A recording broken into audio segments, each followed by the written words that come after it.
So hello বন্ধুরা, কেমন আছো তোমরা? আশা করি তোমরা সকলে ভালো আছো। তো গাইস, আবারও চলে আসলাম আমার একটা ভিডিও নিয়ে। সো আজকে এই ভিডিওতে আমরা বিল্ড করবো কাতিতিয়াকে এবং দেখাবো যে কীভাবে তুমি তাকে দিয়ে ডিস্ট্রয় করতে পারবে যে কোনো এনিমিকে। তাহলে চলো গাইস, বেশি দেরি না করে ভিডিওটি স্টার্ট করা যাক। আর হ্যাঁ গাইস, ভিডিওটি শুরু করার আগে তোমরা ভিডিওটিকে অবশ্যই লাইক করবে এবং চ্যানেলটি নতুন হলে অবশ্যই সাবস্ক্রাইব করবে। তাহলে চলো গাইস, বেশি দেরি না করে ভিডিওটি স্টার্ট করা যাক। সো কার্তিতিয়া হলো একজন 5 স্টার অ্যারো সোয়ার্ড ইউজার যে স্কেল করে এইচপিতে, এবং তার কাছে দুইটা স্পেশাল মোড আছে। একটা হলো তার নর্মাল মোড আর একটা হলো তার জায়েন্ট ফর্ম, যার নাম হলো ফেটালিস। এবং সে স্কেল করে এইচপি এবং অ্যাটাক, এনার্জি রিজেন এবং ক্রিট রেট এবং crit damage, and highly depend on aero erosion. So Cartethyia হলো একজন এইচপি স্কেলিং ক্যারেক্টার, তাই তার এইচপি মিনিমাম হতে হবে 45K থেকে 50K, এবং তার অ্যাটাক ডাজেন্ট ম্যাটার, এটা 1K হলে সমস্যা নাই, কারণ সে একজন এইচপি স্কেলিং ক্যারেক্টার। এবং তার এনার্জি রিজেন থাকবে 110, ক্রিট রেট 60% থাকলে কোনো সমস্যা নাই, আর ক্রিট ড্যামেজ মিনিমাম থাকতে হবে 250। ওয়েপেনের ক্ষেত্রে তার সবচেয়ে বেস্ট ওয়েপেন হলো তার সিগনেচার ওয়েপেন ডিফেন্ডার থ্রোন, যেটা তাকে 72% এইচপি দেবে এবং 12% অ্যাডিশনাল এইচপি দেবে, এবং এনিমি ডিফেন্স ইগনোর করবে 8% ফর 50 সেকেন্ড, এবং এটি অ্যারো এরেশনের পাওয়ারটা বাড়িয়ে দেবে। তবে তোমার কাছে যদি তার সিগনেচার ওয়েপেন না থাকে, তাহলে তুমি ইউজ করতে পারো 5 স্টার ওয়েপেন, যার থেকে তুমি পেয়ে যাচ্ছ ক্রিট রেট এবং কিছু এক্সট্রা ড্যামেজ। বা তুমি চাইলে এমএতে সিগনেচার ওয়েপেন ইউজ করতে পারো, যেখান থেকে তুমি ক্রিট রেটের পাশাপাশি অ্যাট্রিবিউট ড্যামেজ পেয়ে গেছো। তাছাড়া তুমি যে কোনো 5 স্টার ওয়েপেন ইউজ করতে পারো, যেখানে ক্রিট রেট, ক্রিট ড্যামেজ আছে, বা যে কোনো 4 স্টার যেখানে এইচপি আছে। তাছাড়া আমি বাকি ওয়েপেন আর ইউজ করার জন্য বলতেছি না। সো একর ক্ষেত্রে আমরা ব্যবহার করবো তার সিগনেচার একটা সেট উইনওয়ার্ড বিলড্রিমাজ। আই হোপ আমি প্রনাউন্সটা ঠিক মতো করছি। সো এর 5 পিস থেকে তোমরা পাচ্ছ অ্যারো এরেশন, ড্যামেজ ইনক্রিজ, এবং টার্গেটকে হিট করতে পারলে তোমাদের ক্রিট রেট ইনক্রিজ হবে 10% অবধি। তো তোমরা এক বসাবা হলো 4-1-1-1-1, এবং মেইনলি ফোকাস করবা HP, attack, energy reason, basic damage bonus এবং অ্যারো ড্যামেজ বোনাসের মধ্যে। সো ট্যালেন্টের ক্ষেত্রে সবচেয়ে বেশি ইম্পর্টেন্ট সেটা হলো ফোর্ট সার্কিট, তারপরে ইজেনাস লিবারেশন, তারপরে এলিমেন্টাল স্কিল, তারপরে বেসিক অ্যাটাক, তারপরে আউটরো যদি তোমাদের প্রয়োজন পড়ে।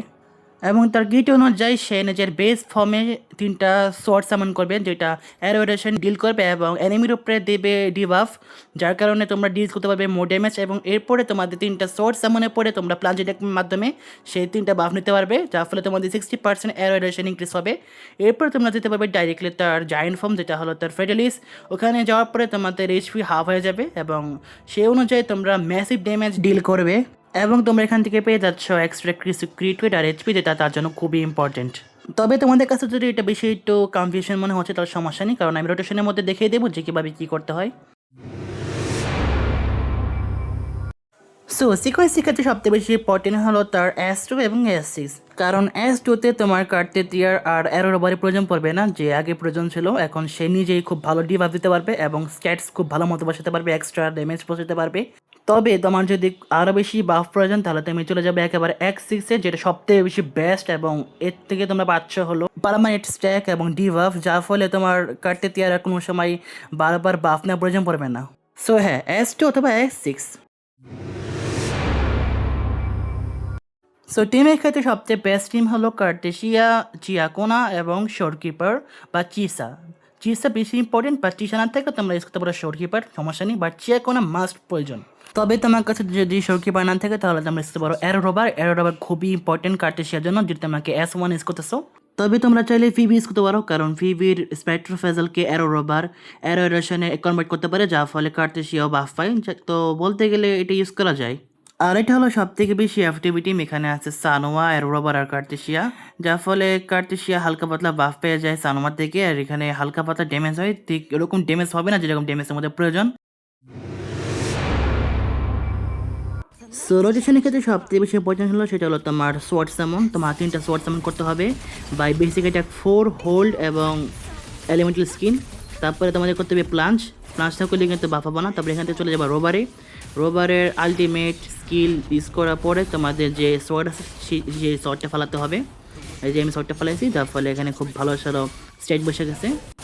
সো আলটিমেট ইউজ করার পরে আমি ডাইরেক্টলি শিফট করবো সানোয়াতে, এবং সানোয়াতে শিফট করার পরে যেটা করতে হবে সেটা হলো আলটিমেট, তার স্কিল এবং হোল্ড তারপরে একো ইউজ করার পরে ডাইরেক্টলি তোমাদেরকে সুইচ করতে হবে কার্টেশিয়ার স্কিল এবং তার সেকেন্ড ফর্ম ফ্রাইডেলেসে তোমার যেতে হবে। এখন তুমি 50% এইচপি কমে গেছে, এখন তোমার একো ইউজ করে তার রোটেশন ফুল করতে হবে, অতক্ষণ ফুল করতে হবে যতক্ষণ তোমার আলটিমেট না আসে পড়ে, এবং আলটিমেট আসার পরে তোমাদেরকে ডাইরেক্টলি আলটিমেট মারতে হবে।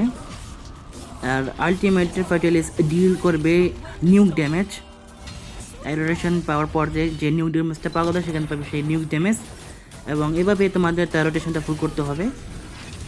আর মনে রাখবে তার 3টা শট সামান করতে হবে এবং তোমাদের প্লাঞ্চ অ্যাটাক করতে হবে, কারণ তোমরা যে প্লাঞ্চ অ্যাটাক না করো তাহলে তোমরা ওই 3টা শটের বাফটা পাবা না। সো ফিবি টিমের ক্ষেত্রে যা করতে হবে সেটা আগের মতে, প্রথমে তোমাদের 10টা সোয়ার্ড সামান করতে হবে কার্টেশিয়ার ফর বাফ, এরপরে ডাইরেক্টলি সুইচ অ্যারোরোবার স্কিল, তারপরে তার সোয়ার্ড সামন, তারপরে তার আলটিমেট। তো এসবের মাধ্যমে তারা প্রবাসাতে হবে স্ট্যাক অ্যারোডেশনের স্ট্যাক, তারপরে ডাইরেক্টলি তোমাদের সুইচ করতে হবে ফিবির ব্লু অপশনটাতে আমাদের ক্লিক করতে হবে, তারপরে আলটিমেটের পরে তোমার ওকে ফ্রিজ করতে হবে, আর এখন বসতে হবে স্পেট্রোফেজল, বাট অ্যারো রোভারের জন্য এটা এখন হয়ে গেছে অ্যারো এরোশন। তারপরে একো রিলিজ করে তোমাদেরকে ডাইরেক্টলি সুইচ করতে হবে কার্টেশিয়ার প্লাঞ্চ এবং তার ফার্টিলিস ফর্ম এবং তার বেসিক রোটেশন আবার ফলো করতে হবে, অতক্ষণ ফলো করতে হবে যতক্ষণ তার আলটিমেট না চলে আসে। আর যখন তার আলটিমেট চলে আসবে তোমরা আলটিমেট বসে দেবা, যার ফলে সে ডিল করবে নিউক ড্যামেজ। সো কিছুটা এইচপি বাকি রয়ে গেছে, সেটা আমি আমার কার্টেশিয়ার দিয়ে শেষ করে দেবো। সো আরেকটা বোনাস টিম, এই টিমে তোমরা জিন্স ইউজ করবা, তো তোমাদের আবারও প্রথমে 3টা শর্ট সামান করতে হবে, শর্ট সামান শেষে তোমাদের ডাইরেক্টলি সুইচ করতে হবে অ্যারো রোভারের আবারও রোটেশন।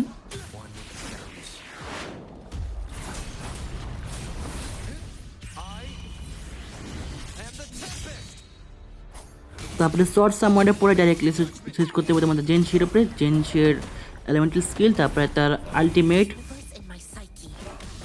তারপরে হোল্ড করবা, এতে করে সে পাবে একটা শিল্ড আর পাবে রেজোনেন্স সেলিব্রেশন বাফ, তারপরে তারপরে ডাইরেক্টলি সুইচ কার্টেশিয়ার আলটিমেট স্কিল, তারপরে তার ফার্টিলিস ফর্ম, তারপর আবার তার রোটেশন যতক্ষণ তার আলটিমেট না চলে আসে, মানে রেজোনেন্স সেলিব্রেশন। আর যখন আর্ল রেডি হয়ে যাবে তখন ডাইরেক্টলি আর্ল বসা দেবা, এতে করে ডিল করবে সে নিউক ড্যামেজ। একটু এইচপি বাকি রয়ে গেছে, সেটা আমি শেষ করে দিলাম কার্টেশিয়া দিয়ে। সো এখন হলো টাইম তার প্রিমিয়াম টিমের। সো এখানে আবারও আগের মতোই হবে, কোনো রকম চেঞ্জেস নাই। প্রথমে তার 3টা সোয়ার্ড সামান হবে, তো কার্টেশিয়া 3টা সোয়ার্ড সামানের পরে ডাইরেক্টলি সুইচ করতে হবে তোমার চেক অনাতে, তারপরে তার 4টে হালকা ভরবা, তারপরে ডাইরেক্টলি সুইচ করবা শোরকিপার স্কিল, তারপরে হোল্ড, তারপরে আলটিমেট। ওকে, সো শোরকিপার আলটিমেটের পরে তোমাদের ডাইরেক্টলি সুইচ করতে হবে চেয়ার কোনাতে, তারপরে চেয়ার কোনার স্কিল হোল্ড করতে হবে, যার ফলে একটা ভ্যাকুয়াম সামান হবে, তারপরে তার আলটিমেটের পরে তোমাদের ডাইরেক্টলি সুইচ করতে হবে কার্টেশিয়ার স্কিল, তারপরে তার ফ্যাটালিস ফর্মে তোমাদের এন্টার হতে হবে, তারপরে একো রিলিজ করবা, তারপরে আবারও তার বেসিক অ্যাটাকের যে রোটেশন সেটা ফুলফিল করবা।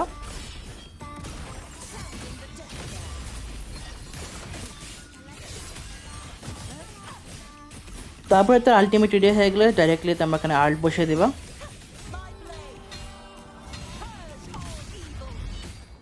সো আল্টের জন্য একটা নিউ ড্যামেজ, তারপরে হালকা এইচপি আছে সেটা তোমরা কার্টেশিয়া বেসিক অ্যাটাক এভাবে উড়াতে পারবা। আর এটাই হলো তার রোটেশন, একেবারে ইজি, তেমন বোঝার কিছু নাই। জাস্ট তোমাদের 3টা শর্ট সামন করতে হবে এবং প্লাঞ্চ করে সেটা পাফ নিতে হবে। সো গাইস, এটাই ছিল কার্টেশিয়ার বিল্ড। আই হোপ তোমাদের পছন্দ হয়েছে। আর যদি কোনো রকম ডাউট থেকে থাকে তাহলে তুমি অবশ্যই আমাদেরকে কমেন্টে জানাবে, আমি সেটা উত্তর দেওয়ার ট্রাই করব। আর হ্যাঁ গাইস, তোমরা ভিডিওতে কিন্তু লাইক করতে ভুলবা না, তোমার একটা লাইক আমাকে অনেক বেশি হেল্প করে। আর চ্যানেলটা নতুন হলে গাইস সাবস্ক্রাইব করে দিও। গাইস, আমি একজন বাংলাদেশি, প্রথম হয়তো ওয়ার নিয়ে ভিডিও বানাচ্ছে। আর আমি নেক্সট ভিডিওতে ট্রাই করব পালোভা বিল্ড করতে। তো সে পর্যন্ত bye bye, tata, good bye and সায়োনারা।